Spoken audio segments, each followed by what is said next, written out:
கிருபை நிறைந்த தேவன் நம்மை ஆசீர்வதிப்பாராக.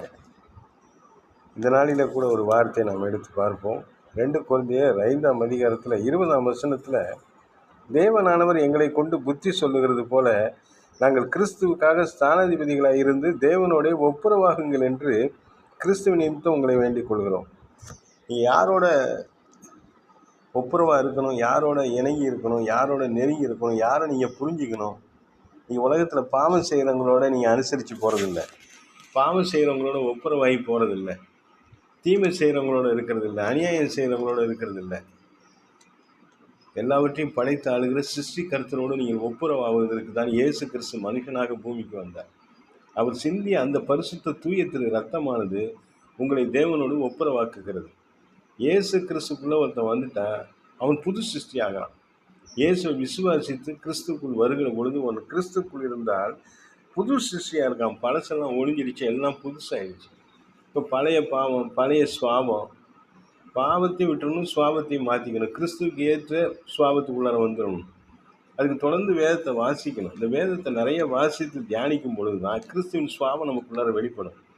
இப்போ இந்த வேத வசனத்தை வாசித்து அதை கற்றுக்கொண்டு அந்த வேத வசனத்தை வாழ்க்கையில் அபியாசப்படுத்தும் பொழுது கர்த்தருடைய பெரிதான நன்மை கிருபை நம்மளை நிரப்பும். நம்ம வாழ்க்கையில் கர்த்தருடைய கிரியை செய்ய ஆரம்பிப்போம். நம்ம பாவங்களை விட்டு சுவாபங்களை மாற்றி எல்லா அக்கிரமங்களையும் விட்டு வெளியே வந்து அநீதியெல்லாம் மறந்து தேவனோடு ஒப்புரவாகும் பொழுது நமக்கு தேவனுடைய அனுக்கிரகம் ஒவ்வொரு நிமிஷமும் வந்து சேரும். தேவனோடு ஐக்கியமாக இருக்கணும், சிருஷ்டிகர்த்தரோடு நம்ம இணக்கமாக இருக்கணும், அவருடைய சித்தத்தை நம்ம அறியணும். நம்ம வாழ்க்கை குறித்து அவருடைய சித்தம் என்ன, தெய்வம் நமக்கு என்ன சித்தம் வைத்திருக்கிறார். நாம் ஒரு நோக்கம் வைத்திருப்போம், அது வேறு. ஆனால் நம்மை குறித்து ஒரு நோக்கம் கர்த்தருக்கு இருக்கும். அந்த நோக்கம் அறிந்து கொள்வதற்கு நான் நிறைய ஜெபிக்கணும். தேவ சமூகத்தில் உட்காரும் பொழுது ஆவியானவர் நம்மோட பேசுவார், உணர்த்துவார்.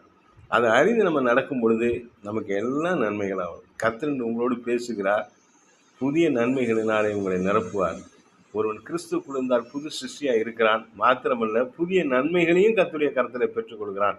நீங்கள் தேவனோடு ஒப்புரவாகுங்கள். எல்லா உலக காரியங்களையும் விட்டு தேவனோடு தேவனுடைய சித்தத்தை நிறைவேற்ற தேவனுடைய குணாதிசயங்களை பெற்றுக்கொள்ளுங்கள்.